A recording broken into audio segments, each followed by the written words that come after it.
अस्सलामुअलैकुम, कैसे हैं आप सब। उम्मीद करती हूँ आप सब खैराफियत से होंगे। अल्लाह सुब्हाना व तआला मुझे और आपको कामिल ईमान और इखलास अता करे, आमीन सुम्मा आमीन। इंस्टा पर मैंने एक पोल किया था, वो पोल का आंसर मैं आपके साथ शेयर करना चाहूँगी। तो वो पोल ये रहा आपके सामने। सवाल था, इस्लाम में किसी मैरिड लड़की से निकाह की ड्रीम करना, उससे हमारा निकाह हो जाए उसके लिए दुआ करना कैसा है। तो कुछ ने आंसर दिया था जायज़ है, कुछ ने आंसर दिया था गुनाह कबीरा है। जिन लोग ने आंसर दिया था जायज़ है वो भी सुने, और जिन्होंने आंसर दिया था कि गुनाह कबीरा है वो भी सुने। लेकिन स्पेशली वो लोग ध्यान दें जिन्होंने आंसर दिया था कि जायज़ है। इस्लाम में 2 शादी करना, 4 शादी करना ये जायज़ है, लेकिन किसी औरत का किसी दूसरी औरत के शौहर पर इस नज़र से देखना कि मेरा इसके साथ निकाह हो जाए, जो ऑलरेडी किसी के साथ निकाह में है या उसके बच्चे भी हैं, ये बहुत बड़ा गुनाह है और ये गुनाह कबीरा से भी बड़ा गुनाह है। किसी दूसरे के शौहर पे नज़र रखना, किसी दूसरे के शौहर से राब्ता करना निकाह की नीयत से, या अपने प्यार भरी बातों में उसको लाने की कोशिश करना कि हमसे प्यार करने लगे अपनी बीवी की जगह, तो ये गुनाह है और बहुत बड़ा गुनाह है। अब मैं आपके साथ एक स्टोरी शेयर करती हूँ शॉर्ट में, फिर मैं आपको डिटेल में बताती हूँ। एक खातून मेरे हज़रत के पास आती हैं और काफ़ी गुस्से में आती हैं। वो आन के वो उनसे कहती हैं कि मैं तो बहुत बर्बाद हूँ और बहुत तबाह हूँ, मेरा तो कोई काम बनता ही नहीं है, मेरे तो हेयर फॉल भी काफ़ी होता है, मेरा तो फेस भी ख़राब हो चुका है। जैसे एक इंसान बहुत ज़्यादा गुस्से में आता है, वो उन्हें बिठालते हैं, वो उनसे कहते हैं बताइए आपको क्या परेशानी है।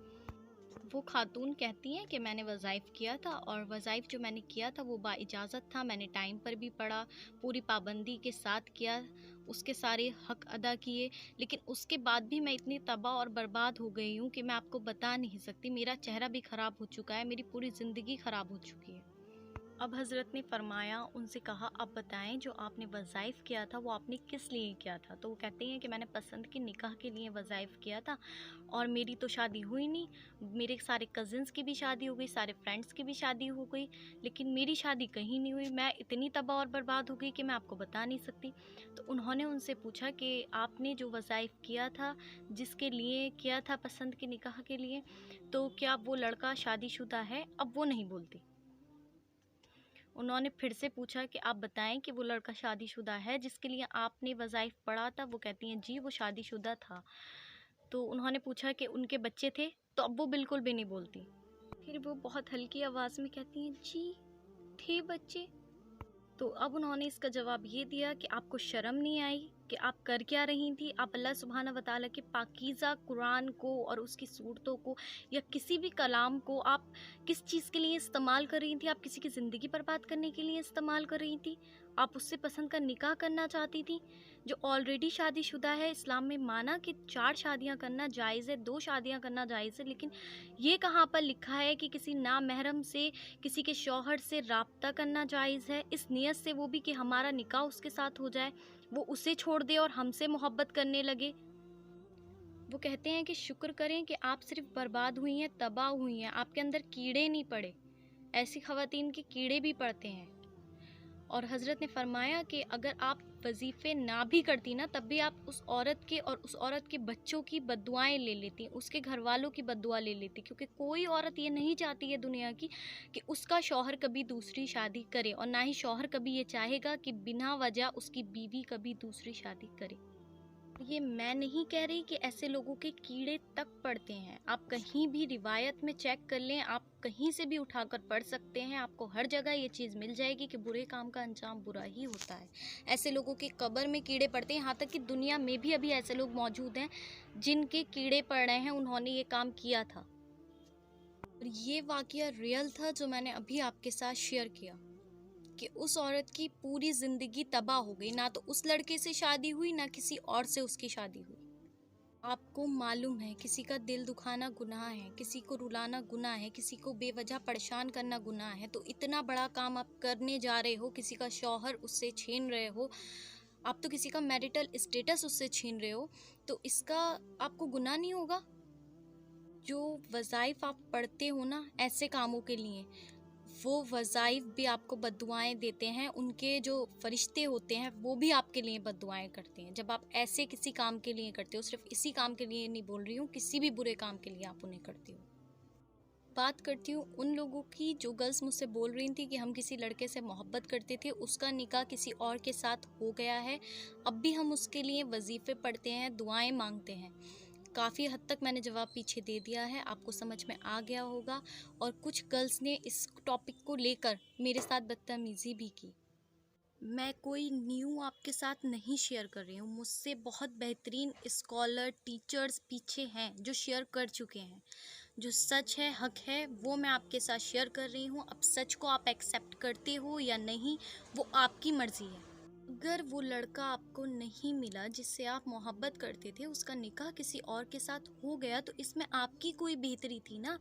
अल्लाह सुब्हान व तआला ने आपके लिए कुछ बहुत बेहतरीन सोचा होगा, इसलिए वो आपको नहीं मिला। दुनिया में आजमाइशें आती हैं और सब्र करना, इसे ही तो मुकम्मल ईमान और इखलास कहते हैं। और किस बात का मुकम्मल ईमान और इखलास कहते हैं? जिस लड़के का निकाह किसी और लड़की के साथ हो चुका है, तो उसमें उस बेचारी लड़की की क्या गलती थी जिसके लिए आप इतना बड़ा सज़ा तैयार करे बैठे हो? तो आप कहाँ से आप सही हो? क्या आप ये सोच रहे हो कि अब आप उससे फिर से निकाह कर लोगे? और आपको ऐसा लगता है कि अगर 4 शादियों की परमिशन है तो आप कुछ भी कर सकते हो, किसी का दिल भी दुखा सकते हो, किसी की ज़िंदगी भी ख़राब कर सकते हो, और आपको इसका कोई अज़ाब और कोई सज़ा नहीं होगी?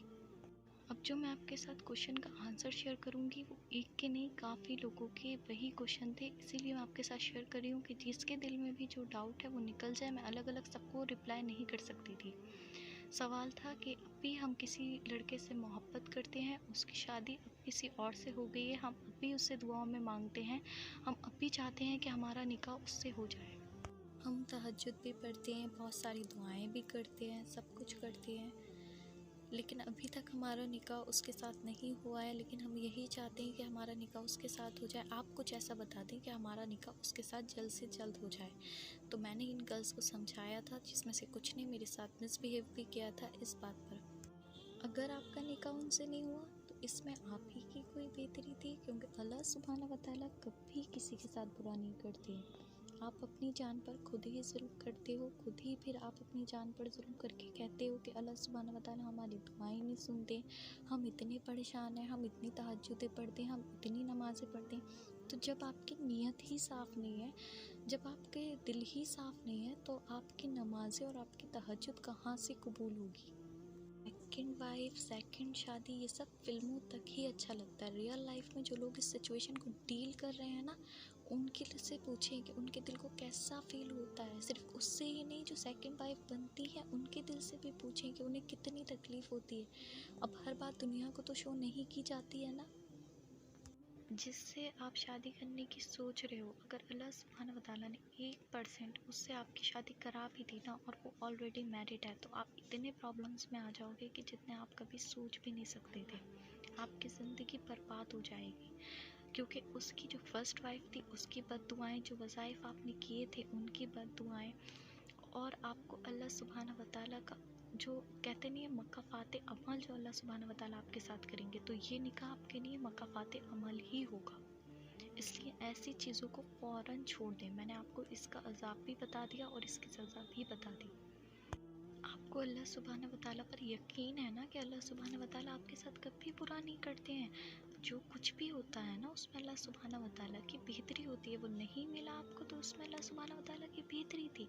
अब आप अपने नेक नसीब की दुआ करें, किसी अच्छे शौहर को पाने की दुआ करें, क्योंकि अल्लाह सुब्हाना व तआला आपके लिए पूरा समुंदर लिए बैठे हैं। आप अल्लाह सुब्हाना व तआला से एक कतरा मांग रहे हो। कितने लड़के ऐसे हैं जिनकी शादियां नहीं हो रही हैं, और आप फिर भी शादीशुदा को मांग रहे हो। शादीशुदा इंसान से शादी करके क्या मिलेगा? सिर्फ बद्दुआएं, तकलीफ़ें, परेशानी। और ये बद्दुआएं सिर्फ एक टाइम की नहीं होंगी, ये लाइफ टाइम की होंगी। आप मर भी जाओगे ना, तब भी वो बद्दुआएं आपका पीछा नहीं छोड़ेंगी, क्योंकि जो उसकी औलादें होंगी वो बद्दुआएं देंगी, जो उसकी आने वाली उसके बच्चों की वाइफ होंगी वो बद्दुआएं देंगी। आप सोच नहीं सकते। मेरे पास ऐसी स्टोरी है, मैं आपके साथ इंशाल्लाह शेयर करूँगी आगे। आपको मालूम है कि सबसे ज़्यादा जहन्नम में बढ़ते जाएंगे। आपको मालूम है किसी का दिल दुखाना गुनाह है, आपको सब कुछ मालूम है किसी को रुलाना गुनाह है, लेकिन फिर भी आप लोग वही मिस्टेक करते हो। और स्पेशली गर्ल्स ऐसी मिस्टेक करती है। मुझे सबसे ज़्यादा जो शर्म आती है ना, वो इस बात पर आती है कि एक औरत ही एक औरत का घर खराब करती है। दूसरा सवाल था, मैं एक जगह पर टीचर हूँ, वहाँ पर मुझे एक टीचर से मोहब्बत है, लेकिन वो ऑलरेडी मैरिड हैं, उनके 3 बच्चे हैं, उनके 3 बच्चे हैं। मैं उनसे शादी करना चाहती हूँ, आप मुझे कुछ बता दें। उम्मीद करती हूँ इसका जवाब आपको इस वीडियो में भी मिल गया होगा। वैसे मैंने आपको अलग से भी इसका जवाब दे दिया था। थर्ड क्वेश्चन था, मैं अभी अपनी कज़न सिस्टर के हस्बैंड से मोहब्बत करती हूँ और उनसे निकाह करना चाहती हूँ, मेरी मदद कर दीजिए।